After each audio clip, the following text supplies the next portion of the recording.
Violet Purple, please report to Headmaster Lincoln's office. The announcement blared through the hallway speakers. Oh, crap, Violet muttered under her breath. Why does the principal want to see me? Is it about the application and the weird things that I wrote? Please, God, tell me they can take a joke. Violet recalled the exact words she had written under the special skills section of the application form. Special skills. After all, what else was she supposed to do?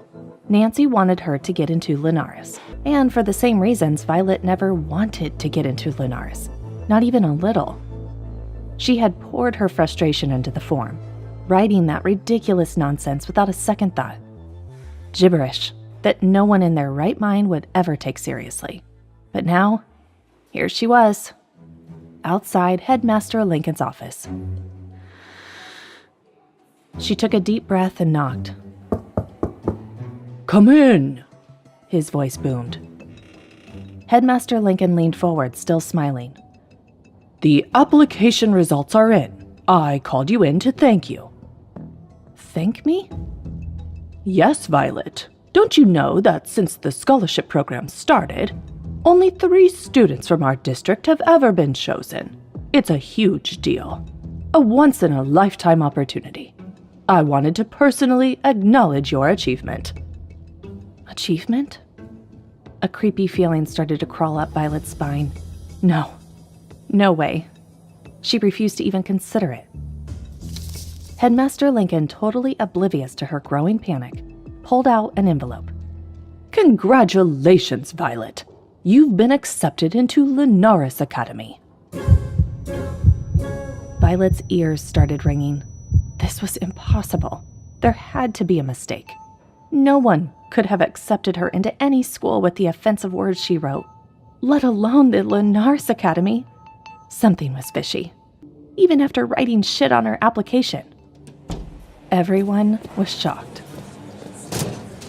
As Violet headed out of the headmaster's office, all the elite kids who used to look down upon her now looked at her with jealous eyes. Violet wasn't much elated at her acceptance to the Lunaris Academy, but watching the dull, hung faces of those brats gave her a bit of relief. That was the only good thing that came out of her acceptance. However, now that her application plan had failed, Violet had a new plan in mind to ditch the academy. For over a week, she skipped school because the scholarship had a deadline. Show up within a week, or they'd give it to someone else. Violet hoped that this would get her rid of the Lunaris. But to everyone's surprise, some stranger from Lunaris sent her school a letter, all polite and everything, saying the offer was still good. They even said to call if something was stopping her from coming. It was bizarre. Lunaris wasn't usually this nice. It was like they were chasing her, like she was some VIP or something. Violet hadn't shown up at Lunaris for a week, but still, they hadn't given her spot away. Violet's school was surprised. Sure, she was smart and athletic, but there were way smarter kids at her school. The brainiacs who studied 24/7, hoping to get that scholarship. Lunaris didn't want them. They only wanted Violet. It made no sense. No one knew what exactly was happening at Lunaris, but Violet was sure the star of her school now. Seeing Violet wasting her opportunity, her teacher tracked down her mom, Nancy's number, and called her. The next day, a furious Nancy went all haywire on Violet. And well, things went downhill from there. And there wasn't a thing she could do about it. Violet was going to Lunaris whether she liked it or not. Violet had never belonged anywhere, and she certainly didn't belong at a school full of royalty and wolves. But here she was. The cool air sent a shiver down Violet's arms. As she looked up at Lunaris Academy, she still had no idea how the hell she got accepted here. She was all confused as she stepped through Lunaris's gothic gates. But before she could take another step, a guy with bright green hair came barreling towards her, laughing like he was being chased by a pack of wild dogs. Violet didn't have time to react before he slammed into her, hard. Whoa! Before she knew what was happening, his arms were around her waist, steadying her. Well, hello there. Look what fate just delivered, he purred, his voice smooth as silk. His warm breath tickled her neck, and Violet shivered. Realizing how much trouble this guy could be, she pulled away and looked up. Big mistake. A mischievous grin spread across his face, and Violet's pulse quickened. As much as I'd love to get to know you, my purple princess, he said, there's a monster about to kill me. Okay, so he's a flirt. But murder? Violet's blood ran cold. She really hoped he wasn't being literal. But apparently he was. A deep roar echoed through the hall, startling everyone. What is going on? Before Violet could even ask, the green-haired guy was running again. Just as Violet was about to make a quick exit, she noticed something on the floor. Hey, you dropped this, she yelled, figuring it must have fallen off when they collided. Hold on to that for me, darling, would you? He winked, then vanished out the door. And he didn't even apologize for practically running her over. Violet shook her head, totally bewildered. What a weirdo. But at least he has good taste, she muttered, examining the necklace. The sapphire pendant, a teardrop surrounded by tiny diamonds, shimmered with an oceanic blue. Violet frowned. This wasn't just any necklace. The intricate engraving suggested a family heirloom. Holding something so personal made her uneasy. She was still examining it when a growl raised the hair on her arms. Turning slowly, she saw a furious, red-haired werewolf stalking toward her, muscles tense with barely controlled anger. Oh great, what now? Hatred burned in his eyes, his lips curled into a snarl. What did I do? She thought, panicking. His gaze locked onto the necklace. Without warning, he lunged. Violet reacted instinctively, dodging and pulling the necklace away. Hey, that's not... she started. But he cut her off by grabbing her throat. What the hell? Her eyes bulged. What is happening? Why isn't anyone helping? The other students just looked away. A chilling realization washed over her. This guy could kill her right here, right now, and no one would care. What kind of place is this? I don't know what you and Roman are up to, he hissed, his voice dripping with menace. But touch my stuff again, and it won't be good for anyone, he growled, lifting her off the ground. His stuff? Oh no. Violet realized he was the necklace's owner. The green-haired guy must have stolen it. That explained why he was running. And now, thanks to him, she was about to be murdered. Panic blinded her until, just as suddenly, he set her down, almost gently. To Violet's surprise, his eyes softened for a second, like he hadn't meant to hurt her. Listen, purple girl, don't get caught up in Roman's games, he warned, before stalking off with the necklace. Breathless and trembling, Violet had no idea what was going on. She just lay there, humiliated and terrified. Before she could move, a shadow fell over her. Not again, she thought. Looking up, she forgot how to breathe. Another tall, imposing guy stood before her. He wore dark shades inside, which immediately set off Violet's internal alarm bells. Who wears sunglasses indoors? Call it a hunch, but something told her the shades weren't a fashion statement, but a necessity. There was something off about him, something darker. Violet's heart pounded, and a weird tingle ran through her, a warmth settling in her stomach. What is wrong with me today? For a split second, their eyes met, or at least she thought they did. Behind those shades, she felt the weight of his gaze, sizing her up. A foolish part of her hoped he'd help her up. No such luck. Instead, his lips curled into a cold, mocking smirk. The kind that made Violet feel like prey, a toy to be played with. His eyes raked over her body, and her breath caught from a sudden jolt of fear. She'd dealt with guys like this back at her old school, and she knew better than to trust men with that dark, brooding intensity. Whatever was drawing her to him, it wasn't good. Suddenly, his lips twisted into a wild, unsettling grin. "Welcome, my purple flower. I've been waiting for you for so long." What the hell? Why are all these guys being so frank with me? Calling me nicknames on my first freaking day? This place is really messed up. And what is this look this shady guy is even giving me? Violet was terrified, even though that time she almost choked to death didn't freak her out as much as this creepy guy. Violet got up quickly, practically flew down the hall. She didn't look back, not even once. "It's probably nothing," Violet told herself. "Just some bored psycho wolves getting their kicks from messing with a human." But no matter how hard she tried to shake everything off, a nagging feeling stuck with her. Something wasn't right. What were the odds of running into a thief, getting choked by a brew, and then meeting that guy all in like 5 minutes? This wasn't a coincidence. It felt planned. But who did it and why? Was her getting accepted into this academy also part of some wicked plan? Violet shook her head, trying to clear her thoughts as she was about to meet the principal. Maybe she'd finally learn why she'd been accepted, despite her less-than-perfect submission. And what was happening to her on her very first day? As she knocked Principal Jameson's office, a voice called out, "Come in." She smiled as Violet walked in. "Welcome, Violet." But her smile faltered when she saw the bruise marks on Violet's neck. "Who did this to you?" she demanded, her voice full of worry. For the first time since arriving, Violet felt a flicker of hope. Finally, someone was going to deal with that jerk. She quickly explained what had happened, describing the red-haired guy in detail.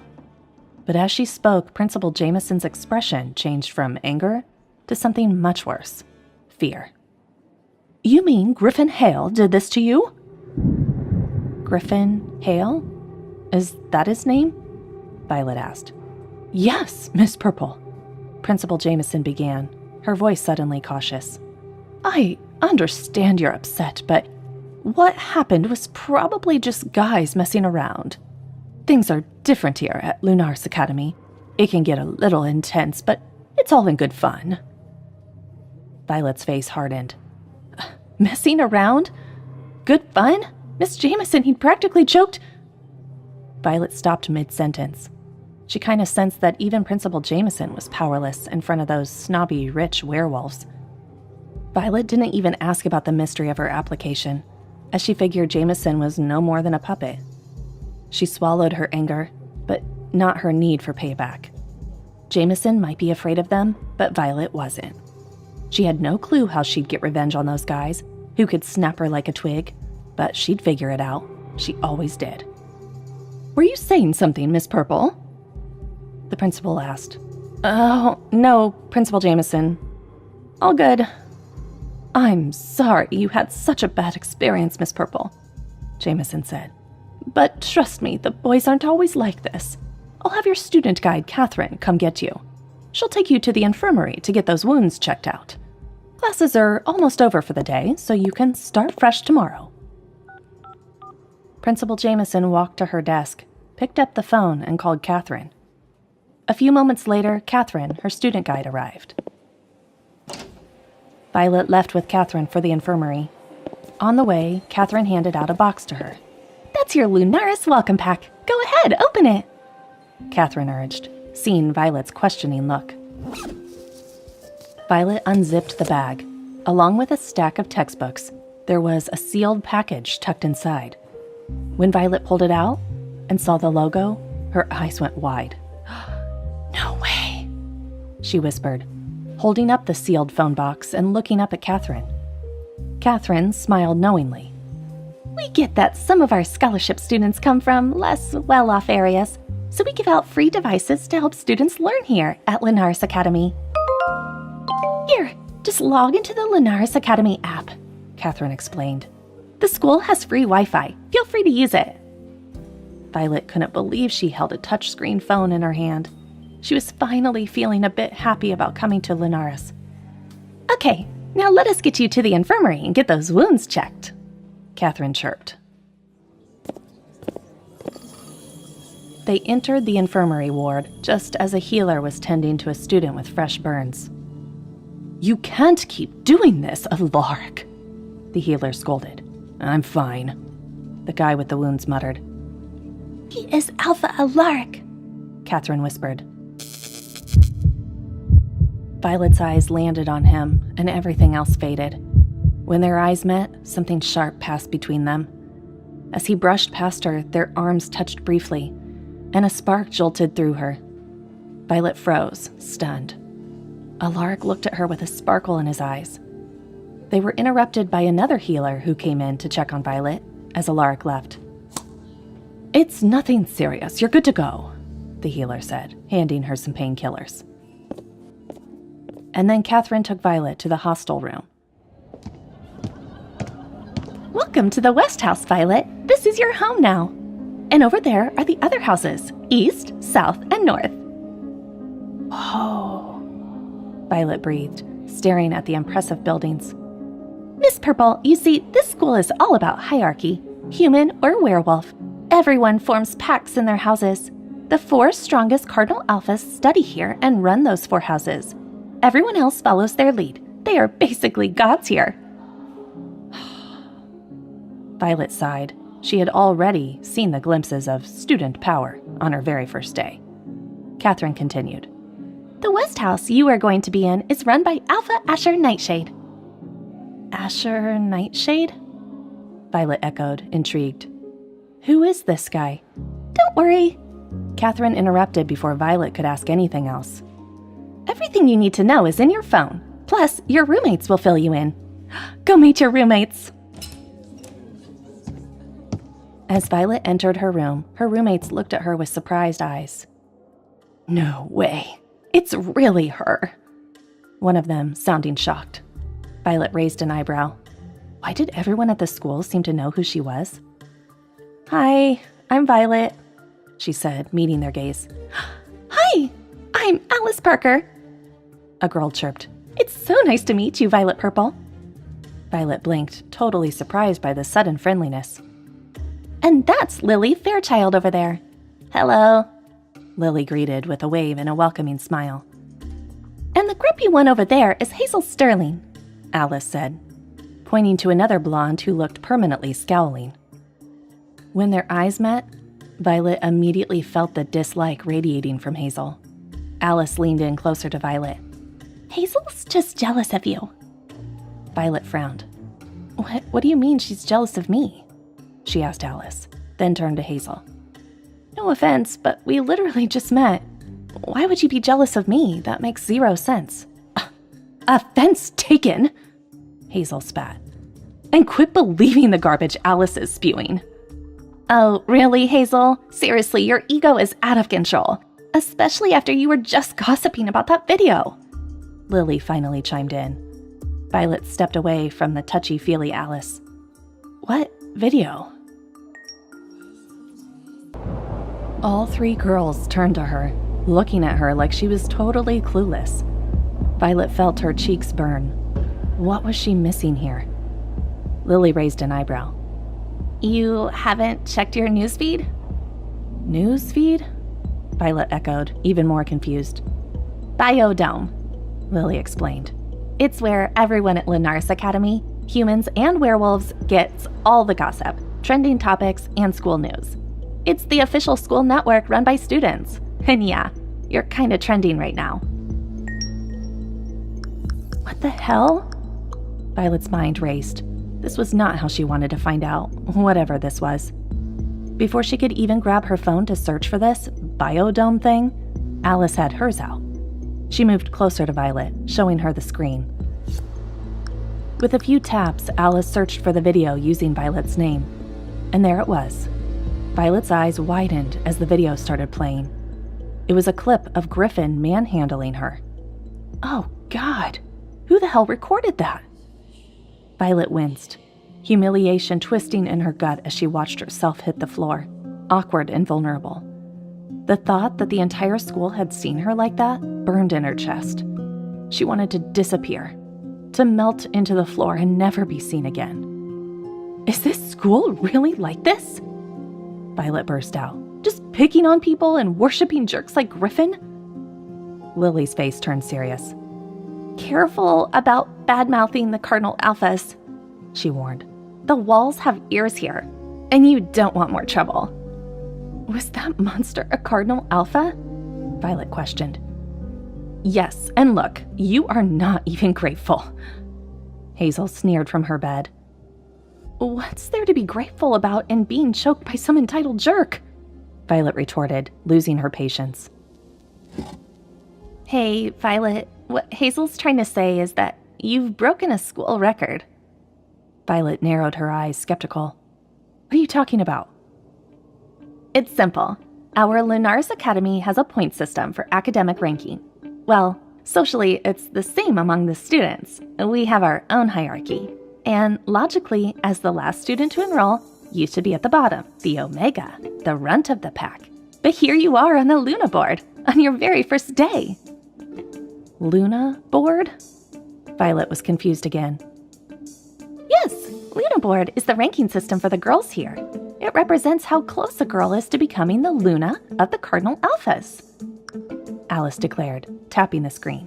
And look, you have been ranked as number 20 on your very first day, after just one encounter with Griffin. Do you even realize how impossible this is? No one has ever shot up the ranks this fast, ever. By making it to number 20, you now have a chance to mingle with the elites. You now have the privilege of associating with the Cardinal Alphas. Whatever. By the way, who exactly are these Cardinal Alphas? Violet asked, her interest piqued. The Terror 4, Lily answered with a wry smile. Most of us would kill to even be seen by them. But unfortunately, only those ranked between 1st and 20th have their attention. Violet shook her head, exasperated. What's so special about the Terror 4 that everyone's losing their minds? Heck, even the name screams trouble. Who said they aren't special? Hazel Sterling whispered. What other alphas have you seen with such godly powers? What powers? Violet stammered. Lily turned to her, eyes wide in disbelief. You really don't know the Cardinal Alphas have powers? Without wasting a second, Alice tapped away on her phone, then held up the screen with a gleam of excitement. Look, these are the 4 Cardinal Alphas. The screen displayed a photo of the so-called Cardinal Alphas altogether. It took Violet roughly 30 seconds to recognize each one, and when she did, a curse slipped from her lips. You've got to be kidding me. Why? What's wrong? Alice straightened up, concern flickering across her face. This guy. Violet jabbed her finger at the green-haired alpha. He's the idiot who gave me Griffin's necklace, and then Griffin nearly choked me. Violet then pointed to the photograph of Alpha wearing shades. And then this creep just stared at me with his glasses on. You mean Alpha Asher Nightshade? Alice asked. What? Alpha Asher Nightshade? Is he Alpha Asher, our house leader? Violet's voice came out in a croak, dread knotting in her stomach. This can't be happening. Yes, he is Alpha Asher, the leader of our West House, Alice confirmed, solidifying her fears. Damn. Violet's stomach dropped. This guy didn't even help her despite being their so-called leader? How ironic and sad. Completely oblivious to the turmoil brewing inside Violet, Alice continued excitedly, pointing to another figure. And here's Alaric. Isn't he so handsome? Even amid her anxiety, Violet's eyes fell on the picture, and her breath hitched. It was him, the guy she'd met at the infirmary. Alice continued. These Cardinal Alphas were all born at the exact same time. Some people say it was a major celestial event. Rumor has it, this was the moon goddess's way of clapping back after humans committed mass murder against the she-wolves, wiping out almost 90% of them. The Cardinals were given their powers to bring humanity to its knees, get revenge, and reclaim their spot as leaders. Violet was supposed to laugh off the stories, but a shiver crawled down her spine. If humans knew what the werewolves were planning, why let them get so powerful? Why pretend they were equals when they were clearly predators? She didn't have the answers now, but she also knew this wasn't the place to ask. Alice swiped to a solo picture of Griffin. Violet's jaw clenched, the memory of his assault still fresh. But Alice grinned. "Look, Griffin Hale, your handsome brute." Violet shot her a withering look. "He's the alpha of the East," Alice continued. "Crazy strong, stronger than most werewolves. He can smash through anything, and his senses make him lethal. If he's mad, he can knock you out with a shockwave punch." Violet rubbed her neck where he'd grabbed her. If that was true, she was lucky to be breathing. Alice swiped again. "This one is Roman Draven, alpha of the South. He can shapeshift into any animal. Hawk, lion, wolf, you name it. Super versatile in battle and stealth. He's also a total flirt, but girls eat it up." Violet grimaced. "Ew, no thanks." Alice smirked. "Also, Roman and Griffin hate each other." Violet realized that might be the reason they were fighting today. Next was Asher Nightshade, alpha of the West. "Asher is," Alice started, "the last alpha you want to meet. He's a total psycho. He's a mindbender. He can plant thoughts, erase memories, basically puppet master you. That's why he wears the shades. You need to keep away from him especially." Violet shivered. Oh yeah, she knew there was a lot behind those shades. Right. She'd avoid him like the plague. "And last, our charming prince, Alaric," Alice said, holding up a candid photo. "Alpha of the North," Alice said. "He controls lightning, EMP-level bolts, paralysis, storms, you name it." Violet blinked, and the electric jolt she felt while close to him made sense now. "Alpha Alaric is brilliant, too," Lily added, "but his temper, deadly." Rumors say that he has been experimenting on something dangerous related to the hearts and electric charges. On hearing it, Violet's brief interest in Alaric almost vanished. "So," Alice grinned, "any alpha you like?" "What?" Violet blinked. "You're in the top 20 now," Lily said. "They'll see you as an equal." But Hazel scoffed. "Please, they're all practically taken." "Yeah, but no one's official Luna yet," Alice shot back. Hazel rolled her eyes. "You all don't know, but this is all arranged. Autumn is probably already locked in for the one who emerges as the King Alpha, and the rest, they will probably be married as per family deals. Violet here has no chance." Violet's patience finally snapped. "All right, enough. It's not like I am even interested." She looked each of them in the eye. "I am so sick of the ridiculous drama at this school." Alice gasped, offended. "Ridiculous drama? Do you know how lucky you'd be if you caught the eye of a cardinal alpha?" "Enough!" Violet's sharp tone made Alice flinch. "I appreciate you filling me in on the school gossip," Violet continued. "But that's all it is to me, gossip. I didn't even want to come to this academy. But now that I am here, I don't want to be part of some pointless tradition. My focus is only to study and build a future for myself. I won't let anyone pressure me into joining in on this nonsense." Violet's roommates were speechless. A heavy silence filled the room. Violet didn't wait for any response.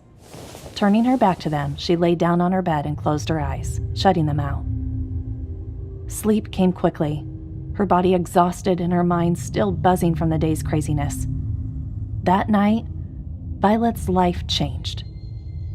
As somewhere in her sleep, a certain alpha waited to give her a private welcome into his pack. Hey amazing viewers, it's Voilette here. Thanks for sticking with us. By the time of the release of this video, only 7.3% of our viewers have joined the party by subscribing, and 92.7% of you might miss out on our next mind-blowing video. So what are you waiting for? Hit that subscribe button and join the exclusive club.